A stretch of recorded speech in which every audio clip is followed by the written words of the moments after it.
بسم اللہ الرحمن الرحیم۔ جب حضور اکرم صلی اللہ علیہ وآلہ وسلم کی مقدس زندگی کا 40واں سال شروع ہوا تو ناگہاں آپ کی ذات اقدس میں ایک نیا انقلاب رونما ہو گیا۔ ایک دم آپ خلوت پسند ہو گئے اور اکیلے تنہائی میں بیٹھ کر خدا کی عبادت کرنے کا ذوق و شوق پیدا ہو گیا۔ آپ اکثر اوقات غور و فکر میں پائے جاتے تھے اور آپ کا بیشتر وقت مناظر قدرت کے مشاہدہ اور کائنات فطرت کے مطالعہ میں صرف ہوتا تھا۔ دن رات خالق کائنات کی ذات و صفات کے تصور میں اور اپنی قوم کے بگڑے ہوئے حالات کے سدھار اور اس کی تدبیروں کے سوچ و بچار میں مصروف رہنے لگے۔ اور انہی دنوں میں ایک نئی بات یہ بھی ہو گئی کہ حضور اکرم صلی اللہ علیہ وآلہ وسلم کو اچھے اچھے خواب نظر آنے لگے اور آپ کا ہر خواب اتنا سچا ہوتا کہ خواب میں جو کچھ دیکھتے اس کی تعبیر صبح صادق کی طرح روشن ہو کر ظاہر ہو جایا کرتی تھی۔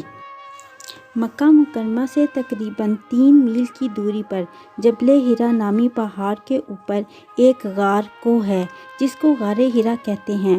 آپ اکثر کئی دنوں کا کھانا پانی ساتھ لے کر اس غار کے پرسکون ماحول کے اندر خدا کی عبادت میں مصروف رہا کرتے تھے۔ جب کھانا پانی ختم ہو جاتا تو کبھی خود گھر پر آ کر لے جاتے اور کبھی حضرت بی بی خدیجہ رضی اللہ تعالیٰ عنہ کھانا پانی غار میں پہنچا دیا کرتی تھیں۔ آج بھی یہ نورانی غار اپنی اصلی حالت میں موجود ہے۔ ایک دن آپ غار حرا کے اندر عبادت میں مشغول تھے کہ اچانک غار میں آپ کے پاس ایک فرشتہ ظاہر ہوا۔ یہ حضرت جبرائیل علیہ السلام تھے جو ہمیشہ خدا کا پیغام اس کے رسولوں تک پہنچاتے رہے۔ فرشتہ نے ایک دم کہا کہ پڑھیے۔ آپ نے فرمایا کہ میں پڑھنے والا نہیں ہوں۔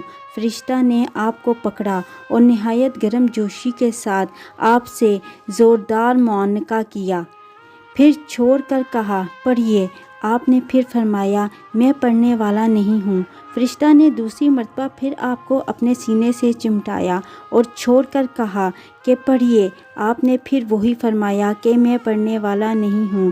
تیسری مرتبہ فرشتہ نے آپ کو بہت زور کے ساتھ اپنے سینے سے لگا کر چھوڑا اور کہا اقرأ بسم ربک الذی خلق، خلق الانسان من علق، اقرأ وربک الاکرم الذی علم بالقلم، علم الانسان ما لم یعلم۔ یہی سب سے پہلی وحی تھی جو آپ پر نازل ہوئی۔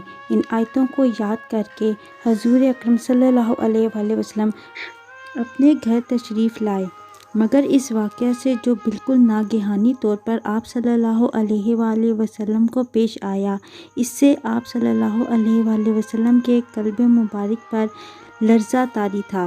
آپ صلی اللہ علیہ وآلہ وسلم نے گھر والوں سے فرمایا کہ مجھے کمبل اوڑھاؤ، مجھے کمبل اوڑھاؤ۔ جب آپ کا خوف دور ہوا اور کچھ سکون ہوا تو آپ صلی اللہ علیہ وآلہ وسلم نے حضرت بی بی خدیجہ رضی اللہ تعالیٰ عنہ سے غار میں پیش آنے والا واقعہ بیان کیا اور فرمایا کہ مجھے اپنی جان کا ڈر ہے۔ یہ سن کر حضرت خدیجہ رضی اللہ تعالیٰ عنہ نے کہا کہ نہیں، ہرگز نہیں، آپ صلی اللہ علیہ وآلہ وسلم کی جان کو کوئی خطرہ نہیں ہے۔ خدا کی قسم، اللہ تعالیٰ کبھی بھی آپ صلی اللہ علیہ وآلہ وسلم کو رسوا نہیں کرے گا۔ آپ صلی اللہ علیہ وآلہ وسلم تو رشتہ داروں کے ساتھ بہترین سلوک کرتے ہیں، دوسروں کا بار خود اٹھاتے ہیں، خود کما کر مفلسوں اور محتاجوں کو عطا فرماتے ہیں، مسافروں کی مہمان نوازی کرتے ہیں اور حق و انصاف کی خاطر سب کی مصیبتوں اور مشکلات میں کام آتے ہیں۔ اس کے بعد حضرت خدیجہ رضی اللہ تعالیٰ عنہ آپ صلی اللہ علیہ وآلہ وسلم کو اپنے چچا زاد بھائی ورقہ بن نوفل کے پاس لے گئیں۔ ورقہ ان لوگوں میں سے تھے جو موحد تھے اور اہل مکہ کے شرک و بت پرستی سے بیزار ہو کر نصرانی ہو گئے تھے اور انجیل کا عبرانی زبان سے عربی میں ترجمہ کیا کرتے تھے۔ بہت بوڑھے اور نابینا ہو چکے تھے۔ حضرت بی بی خدیجہ رضی اللہ تعالیٰ عنہ نے ان سے کہا کہ بھائی جان، آپ اپنے بھتیجے کی بات سنیے۔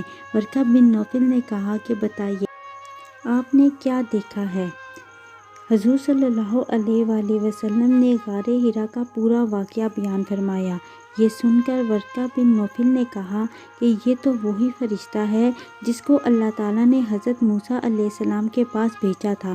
پھر ورقہ کہنے لگے کہ کاش میں آپ کے اعلان نبوت کے زمانے میں تندرست جوان ہوتا، کاش میں اس وقت تک زندہ رہتا جب آپ صلی اللہ علیہ وآلہ وسلم کی قوم آپ صلی اللہ علیہ وآلہ وسلم کو مکہ سے باہر نکالے گی۔ یہ سن کر حضور صلی اللہ علیہ وآلہ وسلم نے تعجب سے فرمایا کہ کیا مکہ والے مجھے مکہ سے نکال دیں گے؟ تو ورقہ نے کہا کہ جی ہاں، جو شخص بھی آپ صلی اللہ علیہ وآلہ وسلم کی طرح نبوت لے کر آیا، لوگ اس کے ساتھ دشمنی پر کمر بستہ ہو گئے۔ اس کے بعد کچھ دنوں تک وحی اترنے کا سلسلہ بند ہو گیا اور حضور صلی اللہ علیہ وآلہ وسلم وحی کے انتظار میں مضطرب اور بے قرار رہنے لگے، یہاں تک کہ ایک دن حضور صلی اللہ علیہ وآلہ وسلم کہیں گھر سے باہر تشریف لے جا رہے تھے کہ کسی نے یا محمد کہہ کر آپ صلی اللہ علیہ وآلہ وسلم کو پکارا۔ آپ صلی اللہ علیہ وآلہ وسلم نے آسمان کی طرف سر اٹھا کر دیکھا تو یہ نظر آیا کہ وہی فرشتہ حضرت جبرائیل علیہ السلام جو غار میں آیا تھا، آسمان و زمین کے درمیان ایک کرسی پر بیٹھا ہوا ہے۔ یہ نظارہ دیکھ کر آپ صلی اللہ علیہ وآلہ وسلم کے قلب مبارک میں ایک خوف کی کیفیت پیدا ہو گئی اور آپ صلی اللہ علیہ وآلہ وسلم مکان پر آ کر لیٹ گئے اور گھر والوں سے فرمایا کہ مجھے کمبل اوڑھاؤ، مجھے کمبل اوڑھاؤ۔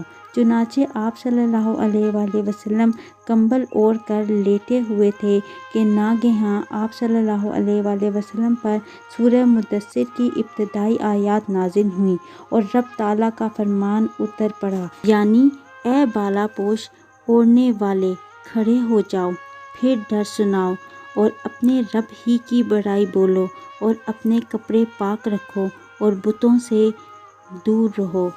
ان آیات کے نزول کے بعد حضور صلی اللہ علیہ وآلہ وسلم کو خداوند قدوس نے دعوت اسلام کے منصب پر مامور فرما دیا اور آپ صلی اللہ علیہ وآلہ وسلم اللہ تعالیٰ کے حکم کے مطابق دعوت حق اور تبلیغ اسلام کے لیے کمر بستہ ہو گئے۔ جزاک اللہ۔